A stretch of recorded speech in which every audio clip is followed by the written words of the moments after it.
For today's Monday makeup lesson, I'm going to go into a lot more detail than I usually do. So I hope that you guys enjoy this, and let's get started. Prepping the canvas. So I like to start off by creating a little bit more framework and creating a clear canvas for me to work on. And this helps me see the end result just that little bit clearer with every step that I do. But it also creates a framework for me to work off so I can see the shapes that I'm trying to create. So you want to start off from this point rather than this one. So how do you do that?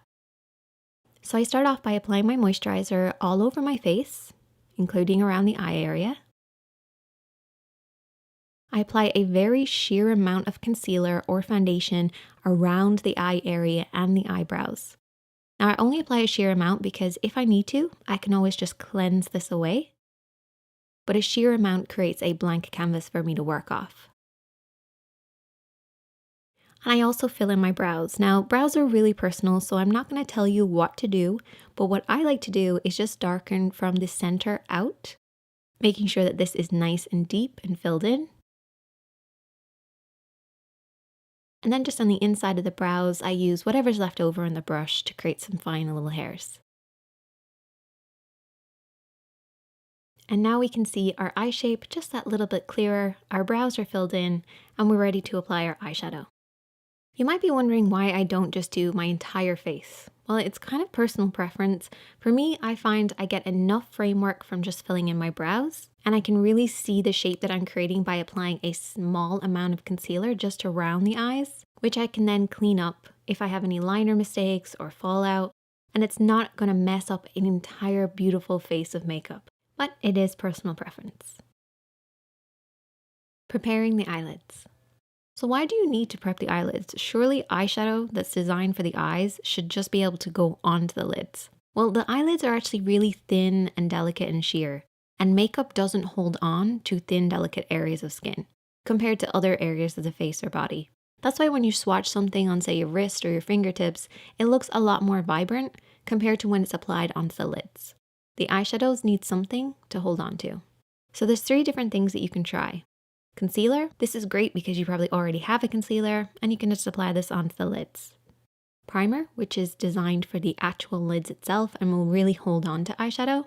And cream eyeshadows. These are a cream form of an eyeshadow and they really create a nice base for the rest of your shadows to sit on top of. My personal preference is to mix concealer with my primer. So I use it at about a 2-to-1 ratio because my eyelids are kind of dry. Eyeshadow primers can be quite drying on the lids, and if you already have dry skin, it creates unwanted texture. So shearing it off with a little bit of concealer will create a nice base. And this is something that I do for mature skin as well. However, you want to mix it up to make sure it works for you. For the oilier lids or people that find their eyeshadows just does not stick and stay on, you might want to use more eyeshadow primer than concealer. Once you applied the primer or concealer, you might find it's kind of damp and sticky before it sets. That's actually totally normal. And this can actually help in your application. The sticky damp base will grab hold of the powder like nothing else. So if you're doing a smoky eye or a very colorful look, a sticky base will really help you. However, it does make blending a little bit more difficult. So for beginners, I would actually recommend applying a sheer amount of a neutral eyeshadow over the base to make sure it's a soft powdery effect. Don't worry, your shadows will still hold on to this base. It'll just make the blending process so much easier. Parts of the eye. So the main part of the eye is clearly the lid, and this can be separated into 3 or 4 different sections. And then you have your crease. This is where your lid creases into your eye shape. And then you have your brow bone. This is not technically the brow bone because the brow bone is lower than this, but it actually refers to the little area just underneath your brows. Your crease area is probably the most important. A lot of people refer to the crease as just this one line. It's actually not. The best way to think about it is any area above this point, but stopping underneath the brow bone, or the little area underneath the brows. And when you're blending, you really just want to stay within these points. Now, this looks really complicated. I promise you it's not. When you're applying eyeshadows, you want to keep them within these imaginary points. Using the edge of the nose, edge of the eye, and the edge of the brow, you create an imaginary line. This is the stopping point for most blending. And then for that inner part of the eye, you basically want to create a parallel line that stops beyond the tear duct. This is all about keeping your blend within these 2 points. Picking eyeshadows.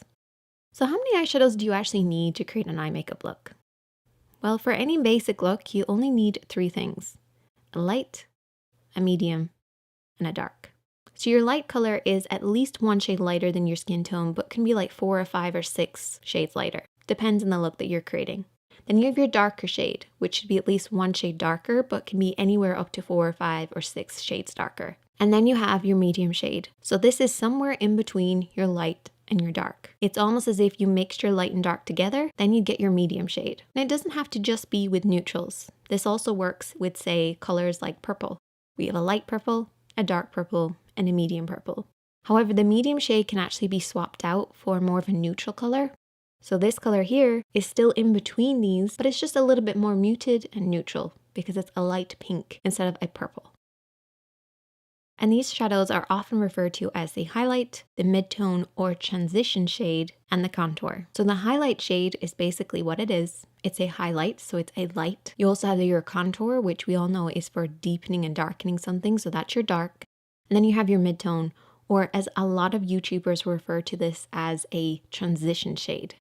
Personally, I feel like that's a good term to use, but I like to use midtone because I feel like it's a better explanation of exactly what this transition shade is. It's a middle tone. It's in between our light and our dark. But you will hear a lot of people refer to this as a transition shade. Makeup brushes. There's really only a few makeup brushes that you need, the most important being a good blending brush. This is going to create that soft blended appearance. A small brush, something like a pencil brush, or anything that's nice and small that you can do some detailed work with. This is actually my favorite one for beginners, the Blank Canvas E01. Highly recommend it because it really applies the shadow while keeping it nice and soft and blended at the same time. So it does a lot of the work for you. And then you have a flat brush. It's not essential to use a flat brush. You can use your fingertips, a Q-tip. However, you will get more precision from a flat brush. And then you have a clean blending brush. This is an extra one that I would actually recommend for beginners. This will create that soft blended appearance and stop your shadows from getting muddy. Have you ever gone back in with your blending brush after you've used it to apply an eyeshadow and then everything just kind of blurs together? Well, using a clean blending brush will soften out any harsh lines without disturbing the makeup that you've already applied. Framing the lid, applying your midtone. So we're going to start off with our midtone. Finding your midtone is actually really important, but I do have a little bit of a trick. Use your favorite nude lipstick as a guide. So if you're creating a makeup look and you know that you're going to use a pink nude, try using that in an eyeshadow form as your transition shade. 9 times out of 10, it will definitely work. Now to apply this, I'm going to be using my blending brush. I like to make sure this is soft and blended, so that's why we're using this type of brush.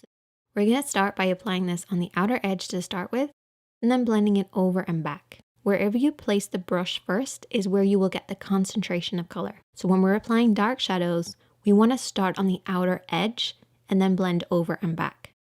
Anytime we pick up some shadow, we start on the outer edge again. And then you can sweep this over and back in what's referred to as a windscreen wiper motion. But really it's just moving the brush over and back using the shape of your eye as your guide, blending upwards towards the brow bone. By the time it gets to the brow bone, it should be nice and sheer, with the concentration of the color being in the crease area. Just make sure it's nice and soft and blended. That's the most important thing with a midtone. Also keep an eye on your blending. Make sure that you are staying in between these 2 parallel imaginary lines. Adding depth. Taking our contour shade or our dark shade, we're going to apply this with a small brush. Whenever I'm applying dark shadows, I like to use something that I have most control over. And the smaller the brush, the more control you're going to have. So taking that dark shadow, we're going to apply this on the outer edge of the eye. And I want you to basically stamp this and press this on the outer third of the lid. Really making sure to get right by those lashes and then slightly into the crease. Now, when I say to get deep in the crease, I mean nice and low. So we're applying the shadow in this sort of moon shape. Once we've done it in this area, we can use whatever's left over in the brush to softly blend this out. but your midtone is always higher than your contour, always. So make sure you keep this nice dark shadow lower than this line here. Then you want to take your blending brush and you're going to soften this out. Now I'm not using my clean blending brush this time because the clean blending brush isn't needed. We have a little bit of midtone on this brush and this will soften out our contour for us. When you're blending any of your darker eyeshadows, if you don't want them to go up too high, you want to keep your hand high. So the higher your hand, the lower the blend's going to be. It should be coming slightly straighter on to the actual eye shape, and then I'm going to softly blend this over and back. And this will prevent those bristles from going up too high and blending up past the midtone, keeping that nice dark shadow lower than this imaginary line. And when you're blending, you're barely touching the skin. It's all about letting the bristles off the brush do all the work. But remember your blending points, keeping your shadows in between these two imaginary points. Faking a pro finish. So now we are going to take our clean blending brush, the one that we have not used for anything else, and we're going to apply our fade shade. What's a fade shade? It's actually a shadow that I kind of invented. It's similar to your midtone, but usually is a slightly different tone, maybe a little bit more vibrant. And I often use the blush that I'm going to apply. The reason I use this is because it really softens out any harsh lines. With a fade shade, you barely want to pick up any product on the brush. It should be soft and blended, and that's why using a blush versus an eyeshadow is better for this. You never want your fade shade to be seen. It's an imaginary, invisible thing that just creates a soft blended appearance. And you want to very softly sweep this where the hood of the eye or the meeting point of the brow and the crease is. And this will just soften out everything that we've applied and give us a blurry effect. Sharpening the brows. So now we're going to take our highlight shade, which is about one shade lighter than our skin tone. And we're going to use our flat brush to press this underneath the brow bone. This will create a sharper definition between the light and the darks that you've already applied, while also sharpening up the brow shape. Cutting the crease. What is cutting the crease, and why do you do it, and how do you do it? Basically, it's just redefining the lid to crease area. The most basic reason you'd reapply concealer is just to give us a nice clean base for everything that we're going to apply, particularly if you're applying highlighting shades. It also creates a sharper contrast between the light and the dark, meaning that your contour is going to look deeper and darker. So we take a little bit of concealer onto our flat brush, and you basically just want to coat the inner lid. Now I'm doing a half cut crease. So I'm going to start on that inner corner of the lid only, and then softly sweep this to about the halfway point of the lid, making sure to go right up towards the crease, but before it hits the crease, bring it down. So this concealer should only be placed on the lid.